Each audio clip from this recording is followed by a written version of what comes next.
Hello and welcome back to Alpha Investors. So investors, हमारा motto है news and updates के through आप लोगों की इन्वेस्टिंग जर्नी को एक लेवल और ऊपर ले जाने की। तो चलिए सबसे पहले डाउ जोन्स से करते हैं। आप लोग क्लियरली देख सकते हो डाउ जोन्स में प्रीवियस नाइट में 1% की पॉजिटिव में क्लोजिंग देखने को मिली थी और इसी ट्रेंड को कंटिन्यू करते हुए हमारा निफ्टी 50 भी पॉजिटिव के साथ ही ओपनिंग हुआ था। लेकिन जब क्लोजिंग की बात आई तो क्लोजिंग के टाइम होते होते निफ्टी 50 में थोड़ी गिरावट देखने को मिली। जैसा कि मैंने प्रीवियस ट्रेडिंग डे में बताया था कि हमारे मार्केट के पैरेलली दो मार्केट और चलते हैं, और एक पहला है यूरोपियन बाज़ार और दूसरा है डाउ जोन्स का फ्यूचर। तो ये दो जगह से हमें इंडियन मार्केट में सपोर्ट और रेजिस्टेंस दोनों देखने को मिलते हैं। तो चलिए पहले यूरोपियन बाज़ार पे नज़र डालें। तो आप लोग क्लियरली देख सकते हो यूरोपियन बाज़ार में अभी लगभग 0.8% की गिरावट देखने को मिल रही है, और एफटीएसी में भी लगभग सिमिलर सा कहानी है, जहां पर एफटीएसी में लगभग 5% की 0.5% की गिरावट देखने को मिल रही है। तो इससे हम लोगों को क्लियरली पता चल रहा है कि हमारे इंडियन मार्केट में जो प्रेशर आया था वो शायद यूरोपियन मार्केट से आया था। और जब हम लोग अपने ही इंडिया के बहुत सारे सेक्टर्स की बात करें, मीन्स इंडाइसेस की बात करें, तो निफ्टी 50 में लगभग आधे % की गिरावट देखने को मिल रही है, और निफ्टी आईटी में लगभग 0.23% की गिरावट, और एफएमसीजी में लगभग 0.76 की गिरावट। लेकिन जब भी निफ्टी बैंक में गिरावट, भारी भरकम गिरावट देखने को मिलती है, तब निफ्टी 50 में भी गिरावट देखने को मिलती है, क्योंकि निफ्टी बैंक का वेटेज ही निफ्टी 50 में कुछ ज़्यादा ही है। निफ्टी बैंक का वेटेज हमारे निफ्टी 50 में लगभग 35% का है, और निफ्टी आईटी का वेटेज हमारे निफ्टी 50 में 15% का है, और निफ्टी एफएमसीजी का हमारे निफ्टी बैंक में वेटेज लगभग 11% का है। तो ये तीनों निफ्टी 50 का हैवी वेटेज सेक्टर है, जहाँ पर अगर निफ्टी बैंक में अगर गिरावट देखने को मिलती है तो निफ्टी 50 का धराशायी होना लगभग पक्का है। लेकिन अगर ये तीनों सेक्टर ही गिरने लगे तो निफ्टी 50 को शायद ही बचाना मुश्किल ही है, और बाकी जितने भी सेक्टर बचे हैं वो सभी ऑलमोस्ट 10% के नीचे निफ्टी 50 में कंट्रीब्यूट करते हैं। सो आज के दिन ये डेटा को देखकर साफ पता चल रहा है कि निफ्टी 50 में गिरावट होना वाजिब सी बात थी। सो इन्वेस्टर, निफ्टी बैंक का ये डाउनवर्ड चार्ट देखकर बिल्कुल साफ पता चल रहा है कि आज के दिन निफ्टी 50 को संभालना थोड़ा ज़्यादा ही मुश्किल हो रहा था। आज की न्यूज़ की तरफ बढ़ें तो हमारा रुपये डॉलर के सामने कमज़ोर होता हुआ जा रहा है, और इसकी वजह से हमारे इंडिया का ट्रेड डिफिसिट बढ़ता ही जा रहा है। आप लोग क्लियरली देख सकते हो कि हमारे ट्रेड डिफिसिट लगभग 4.4% से Q2 में बढ़ोतरी देखने को मिल रही है, और ये इंडिया के लिए बहुत ही नेगेटिव न्यूज़ है। जैसे जैसे हमारा रुपये डॉलर के सामने कमज़ोर होता जाएगा, वैसे वैसे हमारा ट्रेड डिफिसिट खुद ही बढ़ता जाएगा, क्योंकि अगर कोई वस्तु अगर 100 रुपये में हम पहले ख़रीद रहे हैं और फिर हमें उसको 105 रुपये देना पड़ रहा है बिना प्राइस इंक्रीज हुए, तो इसका एक इंडिकेशन ये भी हो सकता है कि हमारा जो डॉलर के सामने जो फेस है वो काफ़ी कमज़ोर होता जा रहा है। या फिर आप लोग इसे ऐसे समझ सकते हो कि कोई वस्तु अगर $1 का है और हमारे अभी सपोर्ट डेट अभी हमारा $1 बराबर 83 रुपये है, तो अगर हमारा डॉलर कमज़ोर हो हमारा इंडियन रुपी कमज़ोर होकर अगर 85 रुपये हो जाता है, तो अब हमें जो हमारा $1 है उसके लिए हमें अब 85 रुपये पे करना होगा। इस वजह से हमारे कंट्री का इन्फ्लेशन भी बढ़ता जा रहा है। आरबीआई तो पहले फाइट कर रहा था क्रूड ऑयल की प्राइस से, और अब फाइट कर रहे हैं हमारे रुपए का वैल्यूएशन गिरते हुए से। ट्रेड डिफिसिट हमारे इंडिया के लिए बहुत हार्मफुल है। अगर फिर भी ट्रेड डिफिसिट में तो कुछ भी एक सेक्टर ऐसा भी है जहाँ पर हमारा ट्रेड डिफिसिट होने की वजह से थोड़ी सी फ़ायदा देखने को मिल सकती है, वो है आईटी सेक्टर। जनरली क्या है कि हमारा आईटी सेक्टर विदेशों से काम करता है। जनरली हमारा आईटी सेक्टर यूएस से काम का होता है। तो इस वजह से अगर कोई आईटी कंपनी किसी काम को करने के लिए $100 ले रहा है, तो अब हमारा रुपए वीक होने की वजह से पहले सपोज 83 था और अब 85 हो चुका है, तो अब उसे इंडियन रुपए में जब वो कन्वर्ट कराएगा तो उसे थोड़ा ज़्यादा पैसा पहले की तुलना में से मिलेगा। लेकिन जब मोस्ट ऑफ द सेक्टर की बात करें तो हमारे इंडिया के इकोनॉमी के लिए ये बिल्कुल हार्मफुल है। अब बढ़ते हैं अगले न्यूज़ की तरफ। लोटस चॉकलेट कंपनी, इसे स्टॉक में आज के दिन अपर सर्किट लगते हुए देखने को मिल रहा है। और जब लॉन्ग टर्म की बात करें तो लॉन्ग टर्म का चार्ट भी कुछ ट्रेडर जैसा ही देखने को मिल रहा है। कुछ बहुत बड़ी अपॉर्चुनिटी देखने को नहीं मिल रही है। ये लास्ट के कुछ एक सालों में लोटस कंपनी ने थोड़ी सी अच्छी परफॉर्मेंस दिखाई है। अब बात यह है कि लोटस कंपनी में आज के दिन अपर सर्किट क्यों लगा, तो इसकी वजह है रिलायंस। तो रिलायंस ने लोटस कंपनी को लगभग 74 करोड़ में 51% स्टॉक खरीद लिया है। और इसी के साथ लोटस कंपनी अब रिलायंस की हो चुकी है। फिलहाल का समय देखकर ऐसा लग रहा है कि रिलायंस बिल्कुल शॉपिंग पर ही निकला है।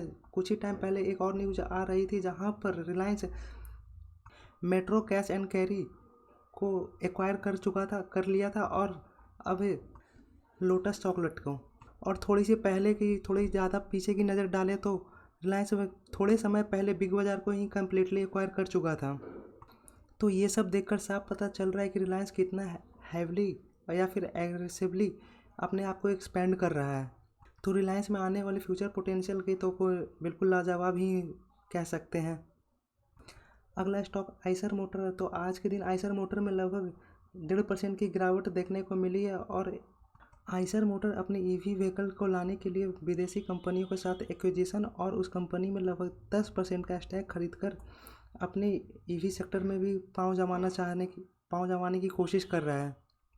आज के दिन एनडीटीवी में लगभग 2.5% की हरियाली में क्लोजिंग देखने को मिली है। और एनडीटीवी से एक खबर देखने को मिल रहा है जहां पर एलटीएस इन्वेस्टमेंट में लगभग 9 लाख शेयर या फिर 1.4% शेयर को ओपन मार्केट में सेल कर दिया। और इसके पहले भी एक सप्ताह पहले भी एलटीएस ने लगभग अपने 5 लाख शेयर को ऑलरेडी सेल कर चुका था। जब भी इतनी बड़ी ब्लॉक डील होती है तो जब कोई अगर इतने बड़े बायर होता है तो बहुत बड़ा सेलर भी होता है, वरना मार्केट में बहुत ज़्यादा सप्लाई होने की वजह से स्टॉक प्राइस क्रैश भी हो सकता है। आज के दिन सिप्ला में खबर देखी जाए तो 15 मिलियन यूरो में mRNA वेस्ट थेरेपी इथरिस नामक कंपनी में लगभग इन्वेस्ट करते हुए देखने को मिल रहा है।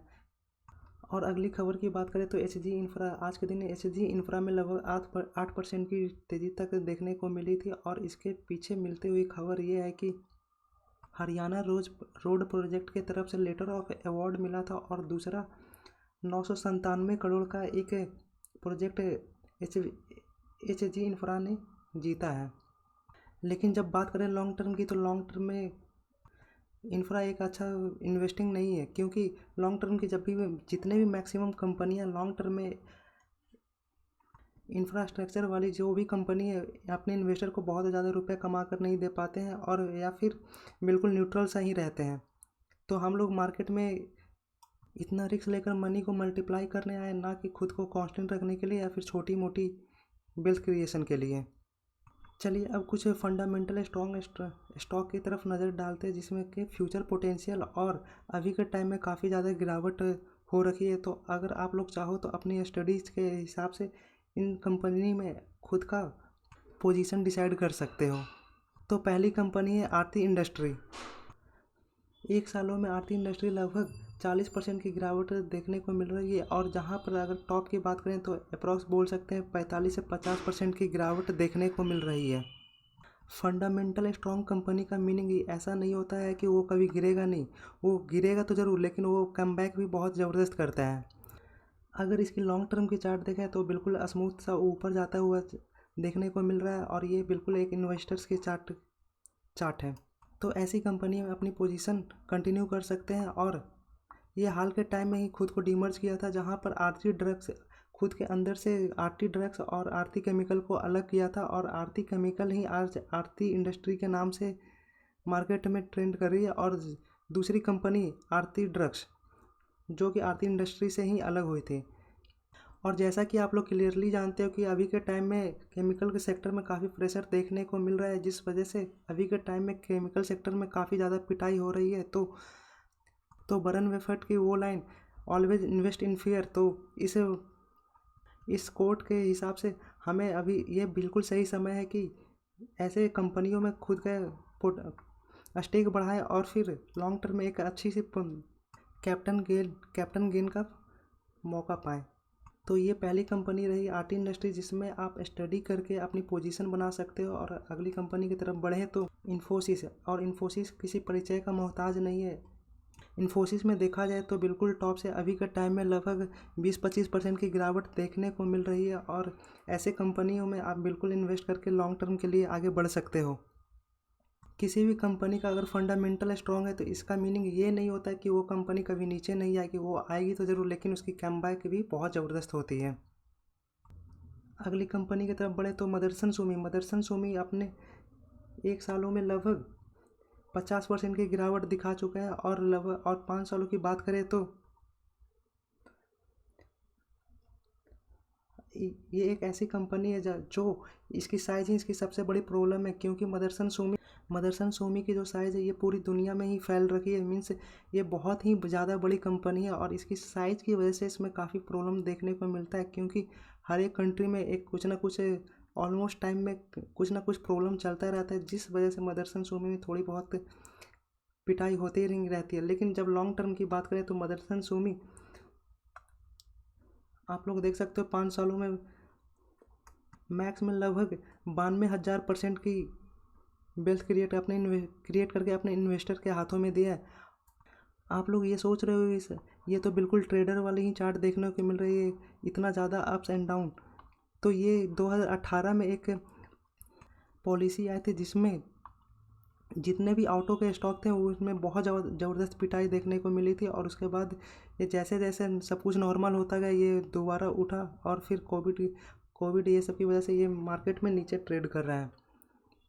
एक चीज़ और, ये कंपनी भी बहुत ज़्यादा स्लो चलती है और लोग इसे बहुत बार विप्रो से कंपेरिजन करते रहते हैं, क्योंकि विप्रो भी अपने बोनस स्प्लिट के लिए जाना जाता है और मदरसन सुमी भी अपने इन्वेस्टर्स को बोनस स्प्लिट और डिविडेंड के थ्रू बहुत ज़्यादा कैपिटल गेन देते हैं। अगले स्टॉक की बात करें तो जुबिलेंट फूड जहां 1 सालों में लगभग 28% की गिरावट, और जब टॉप से गिरावट की बात करें तो लगभग 30-35% की गिरावट देखने को मिल रही है।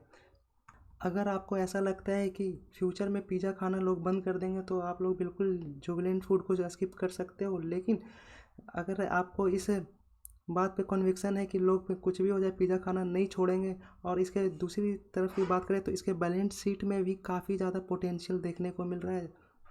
अगर आपको इसके बिजनेस पे कन्विक्शन है तो आप लोग भी इसमें इन्वेस्ट करके आगे बढ़ सकते हो। लेकिन जब बात करें 5 सालों की तो 5 सालों में लगभग अपने इन्वेस्टर को 170% के वेल्थ क्रिएशन करके दिया, और मैक्स की बात करें तो लगभग 2000% की अपने इन्वेस्टर्स को वेल्थ क्रिएट करके दिए हैं। सो इन्वेस्टर, फिर मिलते हैं किसी और वीडियो में। Thank you so much.